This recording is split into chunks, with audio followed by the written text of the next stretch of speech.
This is our quest to follow that star, no matter how hopeless, no matter how far, to fight for the right. Good morning. I wish we could have seen Bill singing or seen the words to that hymn, but hopefully we'll get the next one. The scripture I'm going to read may sound familiar, as we've already heard it this month. Bill talked about the journey of the three magi, and Lance shared the horrors of Herod. Today we're going to listen to just a portion of the scripture in search of the Bethlehem star. I'll be reading from Matthew chapter 2, verses 1 and 2, and 9 and 11 from the Message. After Jesus was born in Bethlehem village, Judah territory, this was during Herod's kingship, a band of scholars, the Magi, arrived in Jerusalem from the east. They asked around, "Where can we find and pay homage to the newborn king of the Jews? We observed a star in the eastern sky that signaled his birth. We're on pilgrimage to worship him." Instructed by the king, they set off.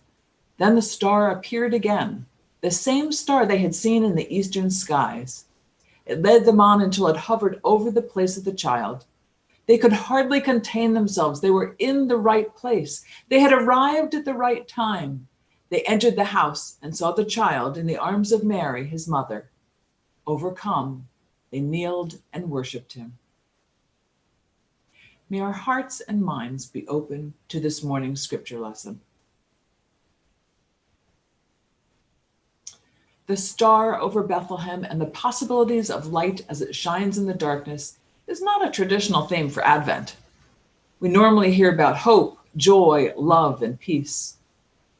I believe that the star over Bethlehem and the possibilities of light encompass hope, joy, love, and peace. And I can hardly contain myself. I can't wait to tell you about it. I'll begin with the star over Bethlehem as seen by the three magi, who were actually astrologers who studied the heavens for signs and significant events. They were also said to be authentic spiritual seekers, as their viewing of the Bethlehem star and the Christ child both became meaningful occasions. The three magi, who were all from different lands, were said to be exposing God's intention to welcome everyone into the kingdom, Jews and Gentiles alike. That's light shining right there. And the star was actually the meeting of three planets aligning, Jupiter, Saturn, and Mars. And the stories tell us how bright and beautiful it was. Now, we've heard about this already this morning, but I'm going to share it with you again in case you missed it. Tomorrow is the winter solstice, the darkest day of the year. And a Bethlehem-like star will appear again tomorrow night as Jupiter and Saturn align. Now, this phenomena of the Christmas star happens about every 20 years, but this year the planets will be closer together. And the last time that happened was, as Ruth said, in 1623. I see this as mysterious timing for delivering this message of the star's light and the winter solstice. The best time to view it will be about 45 minutes after sunset. Now make sure that you're facing southwest, and it should be easy to find, but it'll only be visible, so they say, for about an hour. So make sure you go out and breathe in some of that beauty. In the news this week, Rachel Maddow said, it's going to be a very, very, very dark winter. She was referring to the pandemic and its effects, but there's absolutely light in the darkness. It's all around us. Listen for it in this poem entitled, Black Can Be Beautiful, written by William John Fitzgerald. Oh God, black can be beautiful. Let us be aware of black blessings. Blessed be the black night that nurtures dreams. Blessed be the black hole out of which creation sprang. Blessed be the black cave of imagination that births creativity. Blessed be dark wombs that cradle us. Blessed be black loam that produces nourishing food for our bodies. Blessed be black jazz that nourishes our souls. Blessed be black energy that swirls into gracefulness. Blessed be black boiling clouds hurling down lightning and cleansing rain. Blessed be even our own darkness, our raw, undeveloped cave of shadows. O God, help us to befriend black and not deny its power. Help us not to cover over the dark with fear, but to open it with your grace and be open to your life within the dark. May we discover the blessings that lie deep within our holy dark, so that we may freely affirm that black is beautiful indeed.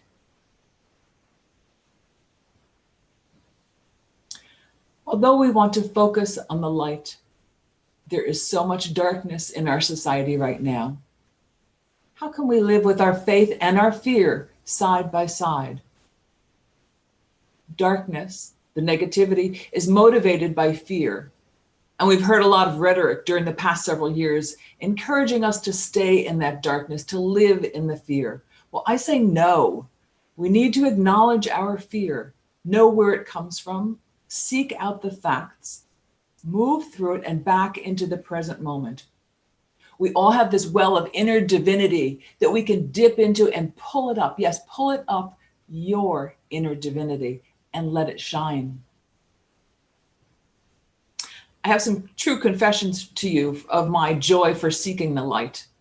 I have this thing for glitter. And no, I don't keep one of those little canisters from preschool around to dip into. But when I receive greeting cards with glitter glued to the front, I always rub my finger on them. Here, I have one right here. And I put a little bit on my cheeks.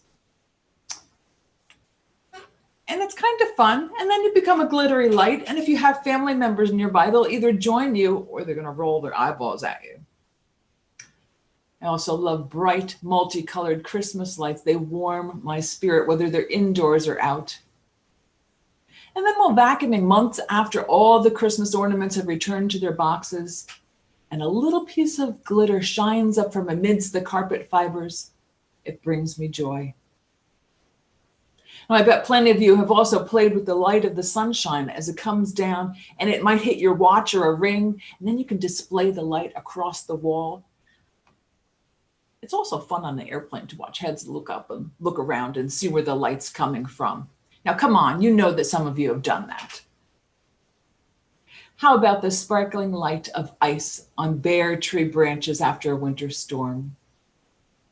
Or as the clouds in the sky part and what looks like streams of light shine down on the earth. I used to call them God fingers when my kids were little. As adults, they still refer to them as God fingers. All of these little tidbits of light in our life are reminders of the light of Christ who continues to appear to us if we only take time to pause and notice. We need to be observant of who and what ordinary and extraordinary ways in which the light of Christ appears in our lives and the lives of those we love. Hopefully you'll smile with recognition as you see and hear the stories. I have 3 very short stories of people who shine their light on others' lives. The first is about a professor who entered his classroom and asked his students to prepare for a surprise test. They all waited anxiously at their desks for the exam to begin. The professor handed out the exams with the text facing down, as he always did.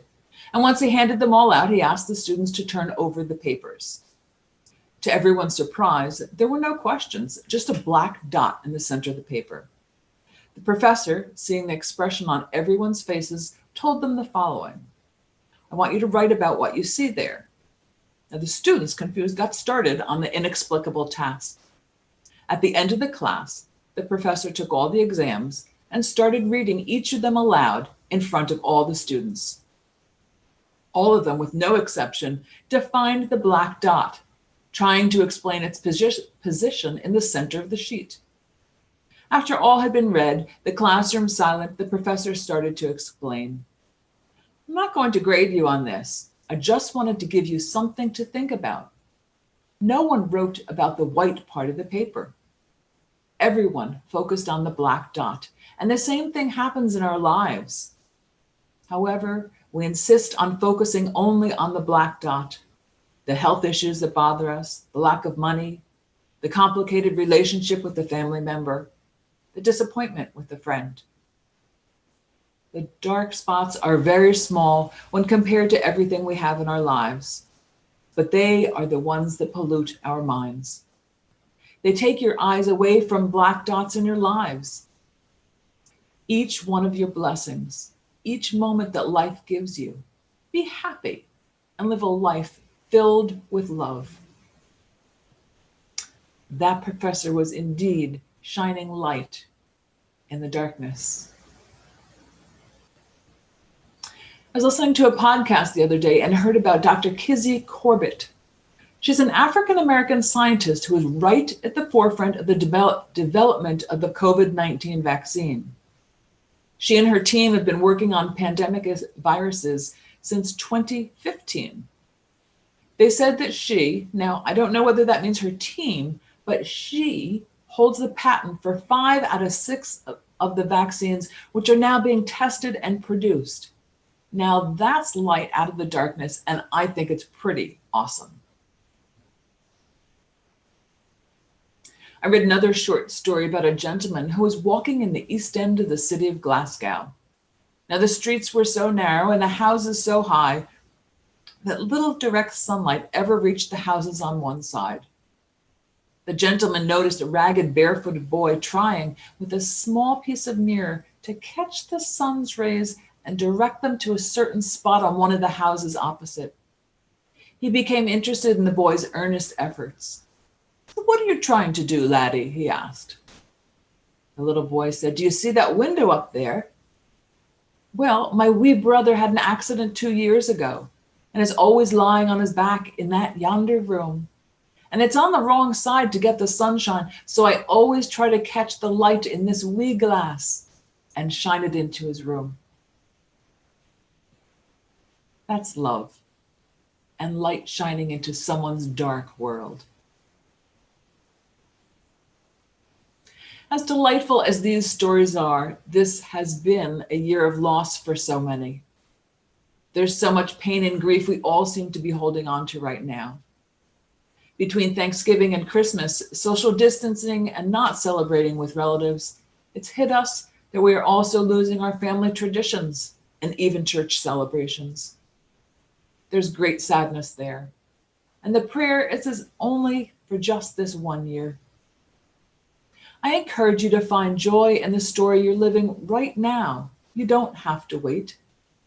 You're being invited to take seriously your identity as a child of light. Do something today that reflects the light of God. It might be something as simple as showing kindness to someone in your workplace who is regularly ignored or mistreated. Or it could be offering care to a neighbor in distress, or a family member who needs a little extra love and compassion. Have you thought about who in your life is your shining light? Someone whose wisdom and faith has kept you lit during your dark times. In this season of shiny lights and gift giving, you may want to reach out to them and share your gratitude. Perhaps the wise person keeping you stable is yourself. If so, be kind and good to yourself. Barbara Brown Taylor was quoted in a devotion this week saying, "Whatever we believe about why things happen the way they do, we are united in our hope that God is present in them, working redemption in light and darkness, weal and woe." End quote. Yes, God is present in light as it shines in the darkness. And don't forget that a lot of good comes from the darkness. It's all in your perspective. So keep an eye out for the glitter and let your light shine. May it be so.